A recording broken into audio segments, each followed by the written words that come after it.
What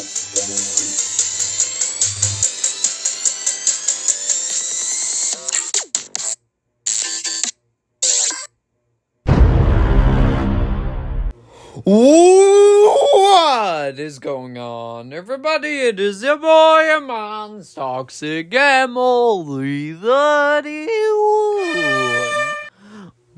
Back at it with another video, and today we're doing yet another Toxic Tier List ranking. Oh yeah. And today we're doing it on every single WWE champion. But I'll say this, I do not have every single championship reign of theirs, because that would be a long video. So we're just talking about them and all their championship reigns or whatever, and like how they basically changed the world of WWE. But before we get to the actual beginning of the video itself, guys, don't forget to subscribe if you're new to the channel, because number one, it's absolutely free. Number two, we're on the road to 400 subscribers, just 31 away now. It would really help out your boy if you did subscribe. Plus, goes for people that have been watching my channel for a while and haven't subscribed yet. Don't forget to like the video if you do like my Toxic Tier List rankings. And if you missed my previous Toxic Tier List rankings, they're in a playlist on my YouTube channel if you would like to check that one out. And do feel free to comment your lists down below. But with that being said, we have the first ever WWE champion, the Nature Boy Buddy Rogers, before Ric Flair took the Nature Boy name. And I can't really... Oh, wait, by the way, I'm just saying this. These are the categories. We have Best of the Best, which means they're like Hall of Fame title runs. Great means they're great and but not Hall of Fame worthy, like amazing title runs. Toxic goodness means it was good. It was a good reign, but with some misses there, but it was still good. Decent means it's like decent, but there's some bad to the title reign too. Okay means there's some good and there's some bad. They both equal out each other. Meh means most of it's been bad and like there's been some meh matches. And then toxic trash means dumpster fire, the worst title reigns in WWE history. So as I was saying first, we have Buddy Rogers. I can't really comment on this one because I wasn't alive, nor were my parents, like, when he was... well, actually, they were, but, like, they were really little. So I can't really comment on his title runs. So right now, since he was the first WWE champion, I'm pretty sure he had no defenses, but I'll put him in the meh category, okay? Because I remember nothing of his title run. Then we got Andre the Giant. This one is a tragic one. Toxic trash. Didn't even hold the title for a day, which is unfortunate for Andre. He beat Hulk Hogan due to mysterious shenanigans with the referee counting the 3 on Hulk Hogan, even though Hulk Hogan's shoulders was up. And then after he won the match, he gave the WWE Championship to Ted DiBiase, and he didn't even become WWE Champion, and he just got a payday from Ted DiBiase. So, I'm sorry, Andre, but you gotta go into toxic trash. Then we got, the Macho Man, Randy Savage. And Macho Man has, his first title reign was, I think I would put it in the decent category, because most of the time during his first title reign, it was him teaming up with Hulk Hogan to take on another team to eventually set up the Mega Powers Explode at WrestleMania. I forgot what year it was. I meant not what year, but what number it was, to eventually set up to Hulk Hogan versus Macho Man.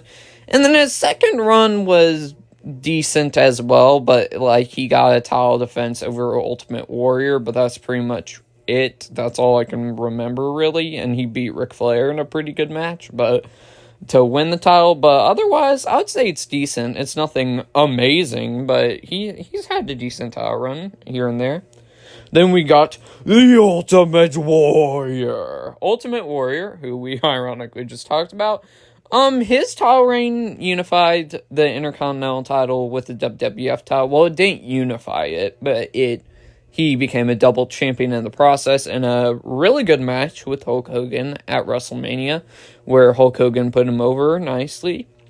His title defenses were, they weren't the best. Like, he had a lackluster steel cage match with Rick Rude. The matches couldn't really live up to their previous matches that they had with the IC title, but it was meh match. He teamed with Hulk Hogan again to face... Oh, wait, no, this was probably Hulk Hogan's other title run.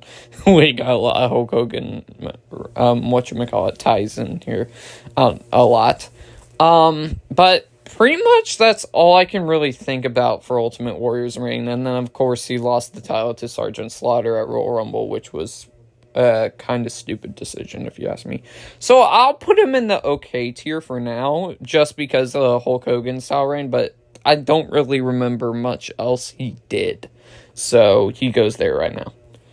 Sergeant Slaughter, toxic trash, should have never been the one to defeat Ultimate Warrior, and it was just basically to set up another match where Hulk Hogan won the WWE Championship and played that heel character in the 90s that was anti-American and stuff, the generic heel, the generic cheap heat heel thing that they did back in that time. And yeah, he didn't really do anything, so yeah.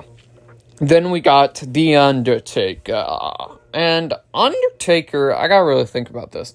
So his first run sucked. Then he won the championship again against Psycho Sid, and it was actually a pretty decent reign. Then he would win the WWE Championship again in a screw job against Stone Cold Steve Austin. When Steve Austin, that was an okay reign. And then his biker title reign was pretty good. So I'll put him in the decent tier for now, because the first title reign is trash, and then the 1998 title reign he had was, like, okay. So just to put the title back on Stone Cold Steve Austin. So he goes right there for now. So I'll put him in the decent category, even though I love The Undertaker.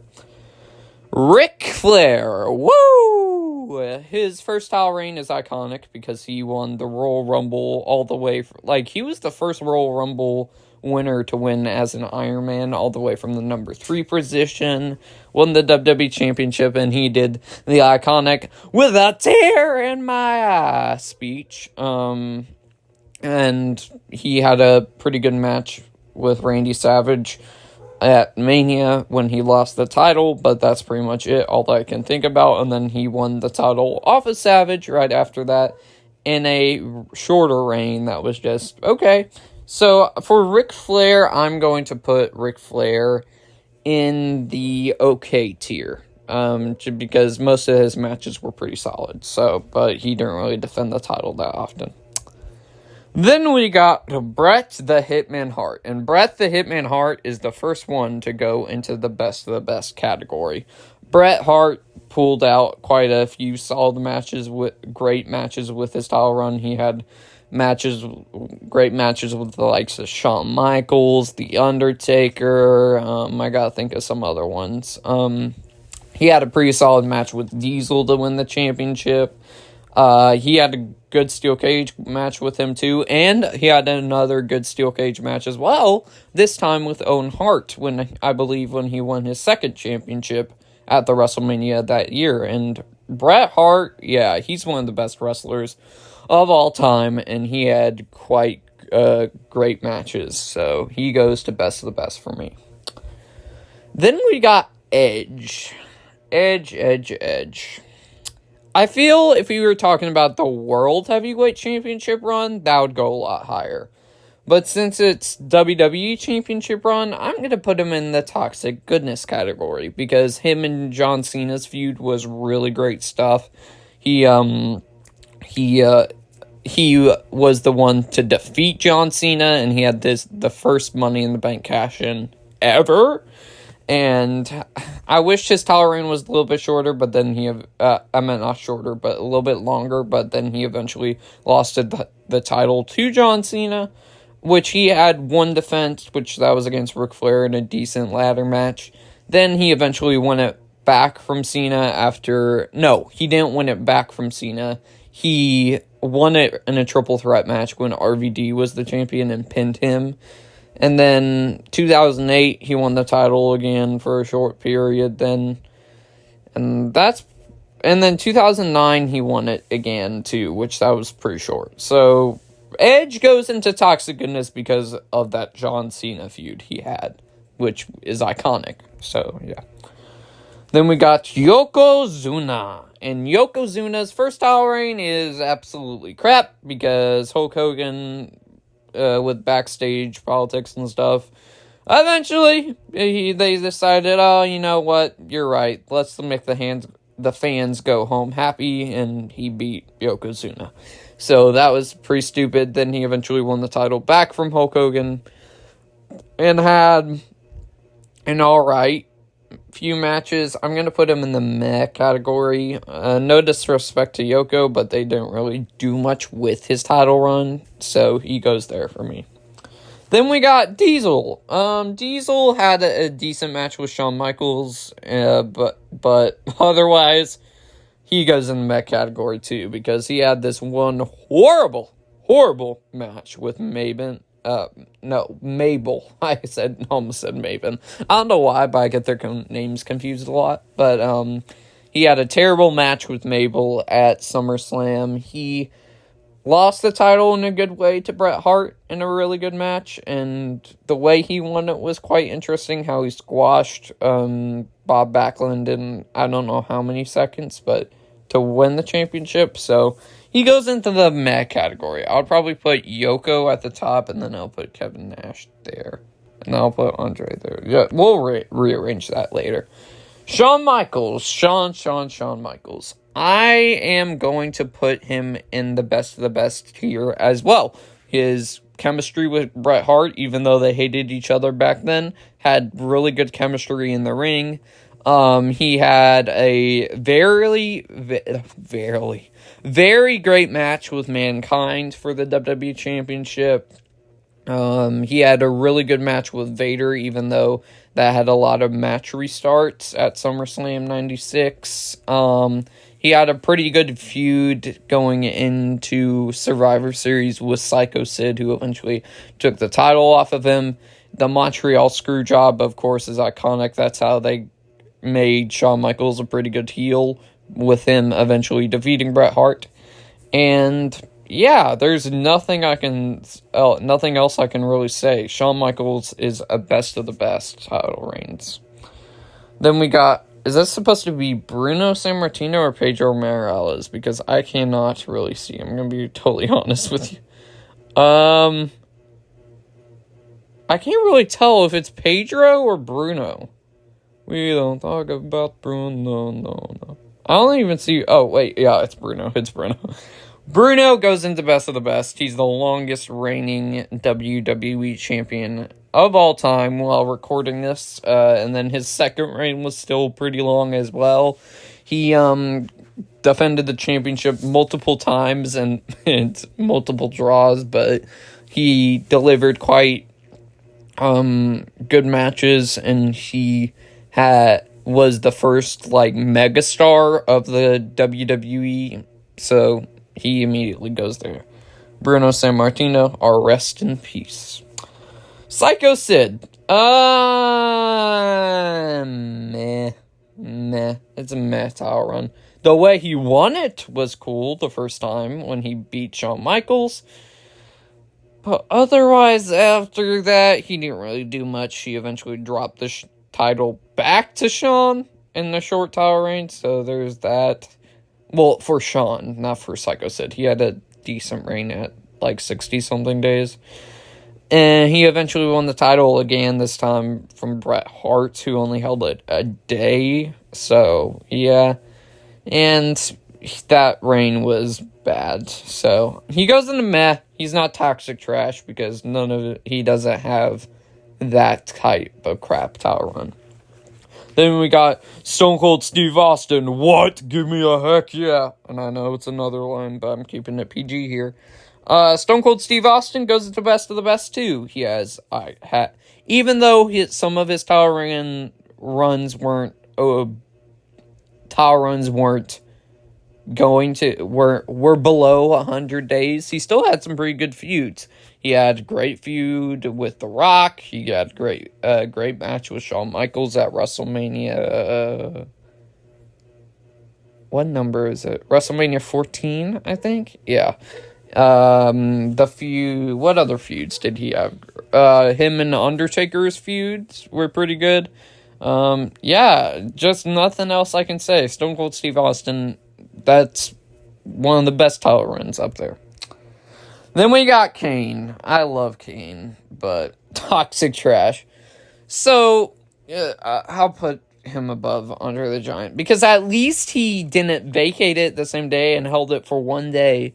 He basically, during that time, he challenged Stone Cold Steve Austin to a Hell in a Cell First Blood match and said, if I lose the match, I'm going to set myself on fire the next day or whatever. So it was basically like WWE went like, oh dear, he's going to set himself on fire. We got to have him win it. And then we'll make him drop it the next day to Stone Cold Steve Austin again. So, yeah. Sorry, Kane, but I got to put you there.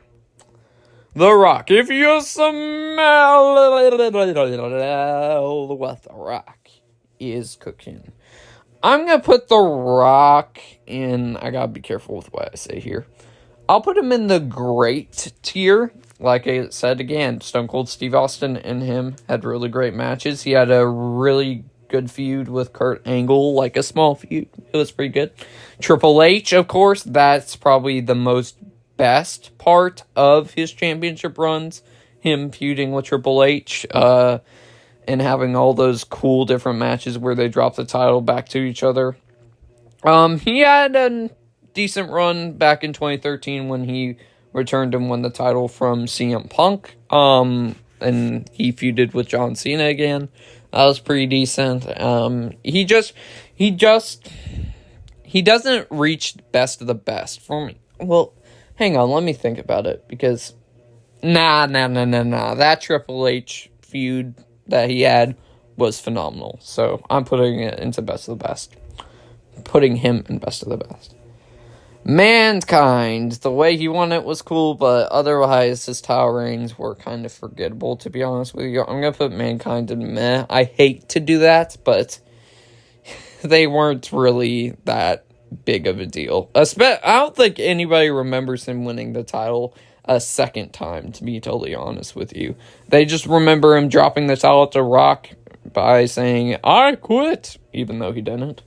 And yeah. Well, actually, I forgot. He even has a third championship run where he won a triple threat match with Stone Cold Steve Austin and Triple H and dropped it to Triple H the next night on WWE for Triple H's first time. Speaking of Triple H, he's next, and Triple H goes into best of the best as well. Triple H, the game, had great feud with Rock. That's number one that comes to mind for his title run.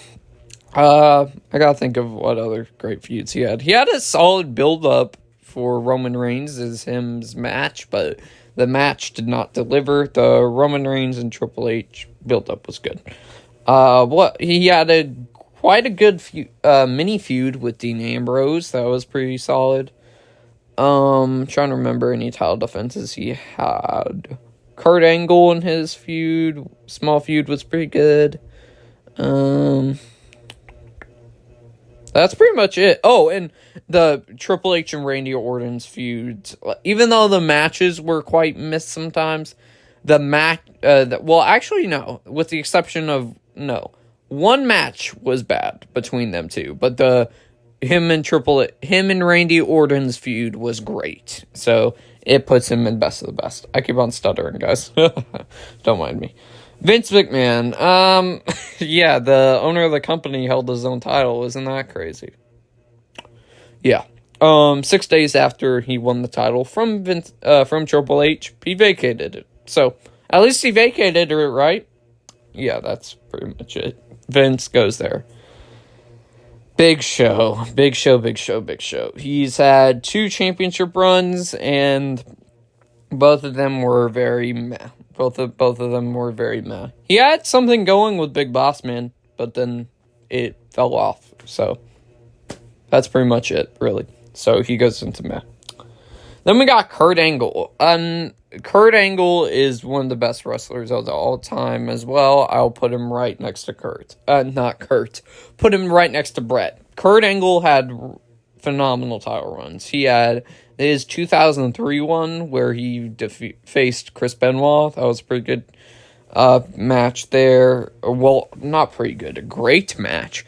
Brock Lesnar and him, their on and off friendship and hatred towards each other, that was gold on SmackDown at the time. His first title run was pretty good as well. I gotta think of what other title runs he's had. The only title reign that was not really good was the one where he beat Austin, then 12 days later Austin beat him again. But his title runs after that, and the title run before that, put him in best of the best, because he's had some very good title runs. Then we got Break the Walls Down, Jericho. And I feel bad, because I love Jericho, but yeah, he didn't really do. I'll put him in okay, because he did defend the title against Austin and The Rock in some pretty decent matches, but otherwise they didn't really have much direction for him. He had a lackluster match with Triple H, where Triple H beat him for the titles at WrestleMania 19? Yeah, WrestleMania 19, but otherwise pretty sad reign for Chris Jericho's only WWE Championship run. Ivan Koloff, I don't remember it much, so I'll just put it in meh. Brock Lesnar. Even though he was a part-timer, he had some pretty good championship runs. So I'll put him in the great tier. Just simple as that. His 2002 and 2003 title runs were great. Eddie Guerrero also goes into the great tier. One of the rare times where, like, a one-time WWE champion has a pretty solid reign. His Kurt Angle match was really good at WrestleMania, and then his feud with JBL was really good, and then JBL eventually beat him. So, yeah, it's a great title run. Great title run for Eddie. JBL. JBL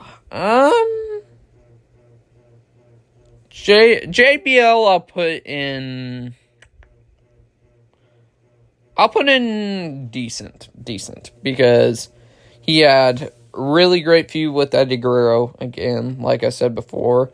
But most of the time, he just had multi-man matches where he won by luck. And then that Big Show Steel Cage match, he won by luck again, falling through the ring and escaping. And then that John Cena feud, too, was pretty good, too. So, nothing outstanding, but still a decent title run.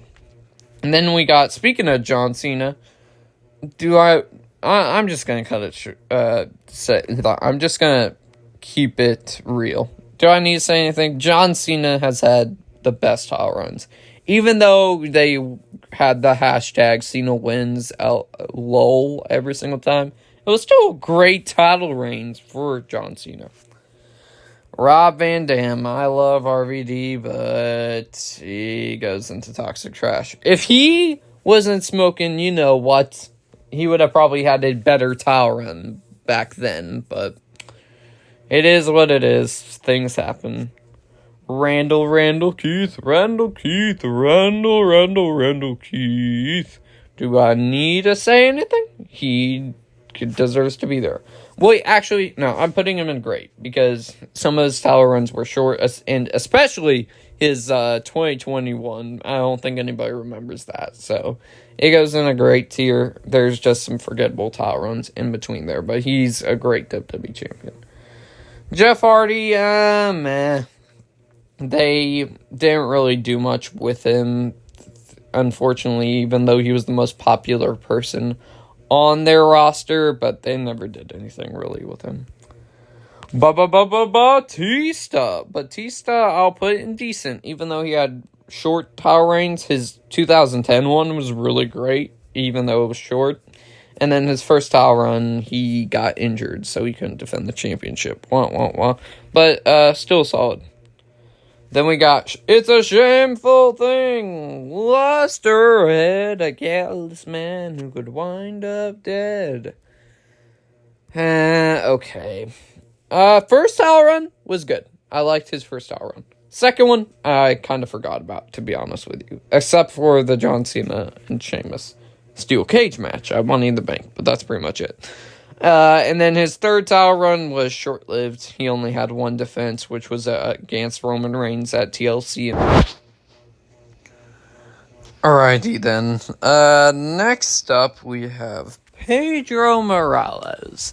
So, I can't really... For most of the, old title reigns that, you can't visit much, on WWE Network, I'm pretty sure it was a great reign, but I never got to see Pedro Morales' title reign, so I'll put it in decent. He held it for over 1,000 days. He defended it against Bruno Sammartino once, I think. I don't really know anything else really that much, to be honest with you, so I'll just put him in the decent category, so. Then we got The Miz. Awesome. In this case, meh. Like, his first title reign, he had a pretty good title defense against John Morrison on Raw, but everything else he just cheated to win, and wasn't really that memorable matches that I can think of. His second title run was short-lived, even though it was cool to see him hold the WWE Championship again. But I love Miz, but I gotta put him in the meh tier for his title run, so yeah. Next up, we got CM Punk. Come on, we know where he's going. CM Punk goes into best of the best. His 434-day title run solidifies him right there.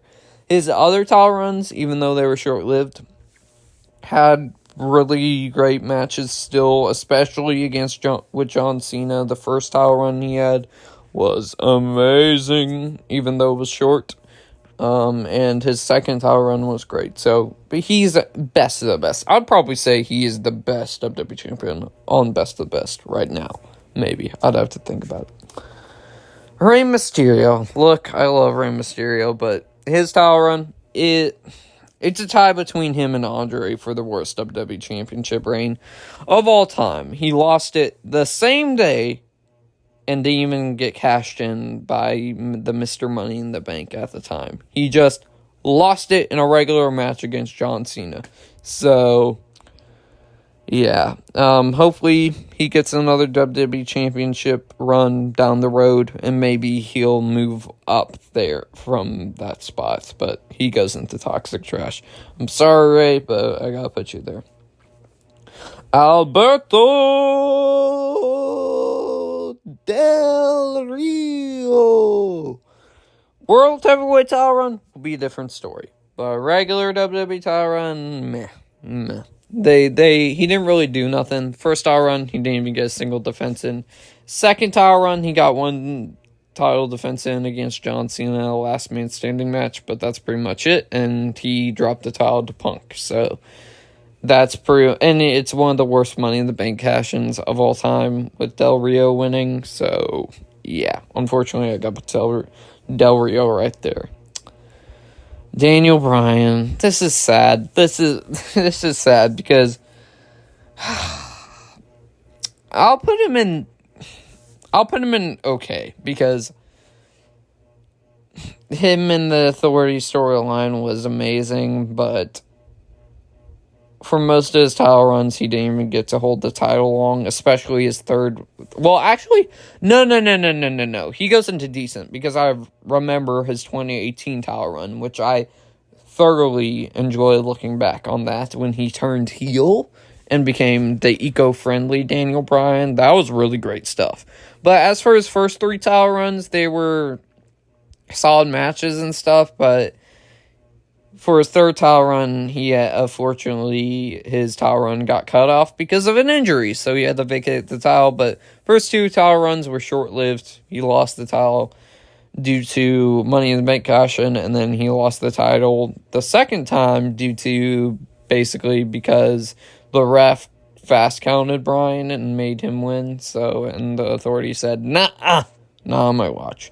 So he goes into the decent category just because of his amazing title run in 2019/2018, I should say. Seth Rollins. And Seth Rollins goes into the toxic goodness category because he had quite a few memorable defenses in there. Probably the most memorable ones that come to mind is him facing John Cena at SummerSlam in a title unification match, even though it wasn't unification. They just put both titles on the line, and Seth won that. That was a really great match. He had a successful title defense against Sting, and he had a really solid match with Dean Ambrose in the ladder match at Money in the Bank pay-per-view. So yeah, Seth goes into toxic goodness. He had a really solid first title run. His second run was short-lived, though. But the way he lost it was cool. So he goes in toxic goodness. Bryan, stay there. I didn't mean to push you up there. Big E. It was short-lived. He had a really great steel cage match with Bobby Lashley, and really great match with Drew McIntyre, Crown Jewel. I remember watching that live and thought that was a pretty good match. But otherwise, he didn't really do much, so I'm going to put him in the okay tier. I'm a big fan of Big E, but he unfortunately lost to Brock Lesnar, so he didn't really get to do much afterwards. So he goes into okay. Then we got Roman Reigns. If you were asking me this, a little bit earlier when he didn't win when his most recent title run, the one we're living in right now. If we were just talking about the ones before that, he would probably easily go okay, maybe. But this time, I'm going to put him in the toxic goodness category. Even though he wins cheaply by cheating again, he has some really great title defenses. Like the ones that come to mind when he won the WWE Universal Undisputed Championship or whatever. His match with Logan Paul. Probably my favorite title defense out of all of his title defenses. Not entirely like with the Universal title, but with the WWE Championship probably up there. Really great match with Sami Zayn at Elimination Chamber. Really solid match with Cody Rhodes, even though Cody should have won that. I still argue that. What other title reigns did he have? Title matches did he have? Drew McIntyre and him had a solid title match. How could I forget about that? The Brock Lesnar versus Roman Reigns last man standing match at SummerSlam. Mwah, chef's kiss. And Matt Riddle and him had a solid title defense. So it goes into toxic goodness. If we were talking about his previous title runs, I would probably put him in the okay. Dean Ambrose. Dean, I'll put in okay. He's in one of these two categories because I don't think it's utter toxic trash. He defended the title against Ziggler, which was an okay match, I guess. He defended it against The Shield in a triple threat match. That was pretty good, but it was underwhelming because that would we expected more from that triple threat match. I'll put it that way. And I can't really think of any other title defenses he had, so I'll put him in the meh tier. He didn't really do much, unfortunately. AJ Styles. AJ Styles goes into this is tough. First title run, probably would have gone into best of best. But his second title run, I'll put him in great. Because his second title run had a lot of repeat matches. He had a lot of repeat matches with Samoa Joe, and he had a lot of repeat matches with Shinsuke Nakamura, which ended in a cheap way. So he goes there for now. I love AJ. He had some title defenses here and there that weren't Samoa Joe and Shinsuke Nakamura, which were Kevin Owens and Sami Zayn, that 6-way whatever match at Fastlane, and him defending against Rusev. But pretty much after, and Daniel Bryan. But after anything else, no, not really. So he goes in great. The late great Bray Wyatt, and most people don't like this style reign and think it should have lasted longer. I totally agree with you. But he did have one good defense in there against John Cena and AJ Styles in that triple threat match. And that build-up for the Randy Orton match was good. But he goes into meh because it's not utterly bad. So he goes there. Stan Stasiak held it for 12 days. And I don't remember. I can't really comment on it. But it seemed like a pretty crap title run. Jinder Mahal. Same sort of story with AJ Styles, but a little bit worse. So I'll put him in there. He defended the title against Randy Orton a lot, and he defended it against Shinsuke Nakamura twice. So he didn't really get to defend the title much against anybody else, with the exception of Baron Corbin when he failed his Money in the Bank cash-in against John Cena and him. So everything else, not really. So he goes there. Kofi Kingston. I'll say this right now. His title run started out really well. I really enjoyed the Kevin Owens and his match at Money in the Bank, and the build-up was pretty solid. But then after that, there were feuds that you think would have worked better, and the build-up was pretty solid, but the matches themselves, like Samoa Joe, they built that one up pretty well, but then the match was lackluster. Him and Dolph, lackluster, unfortunately, and him and Randy Orton, lackluster. So I'll put Kofi in the okay. I'll put him in Kofi in okay. Right next to his New Day brethren. Drew McIntyre.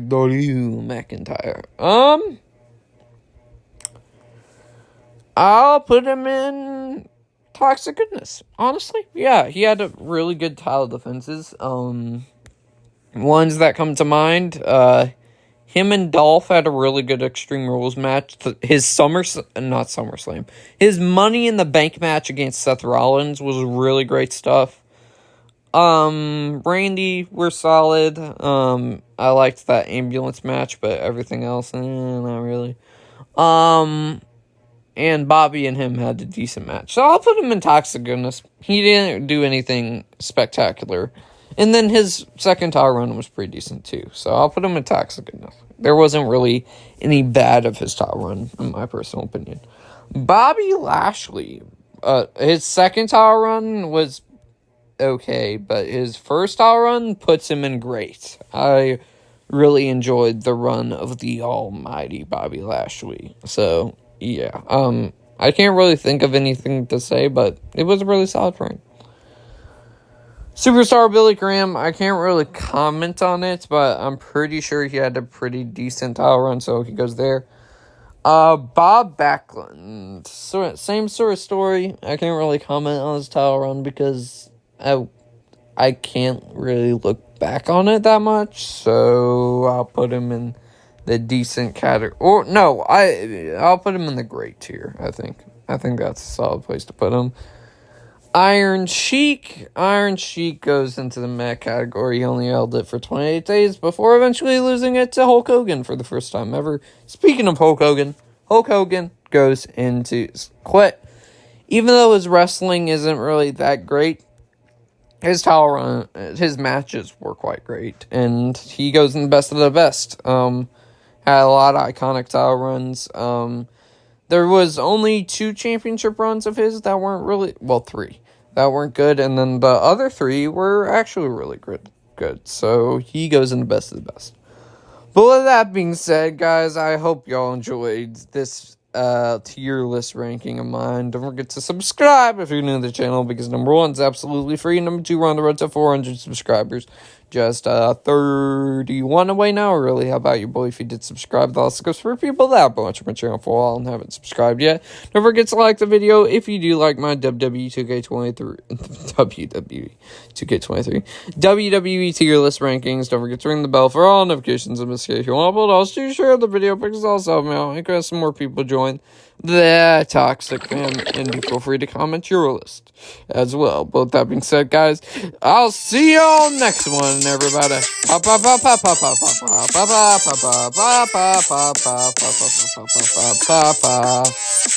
Peace.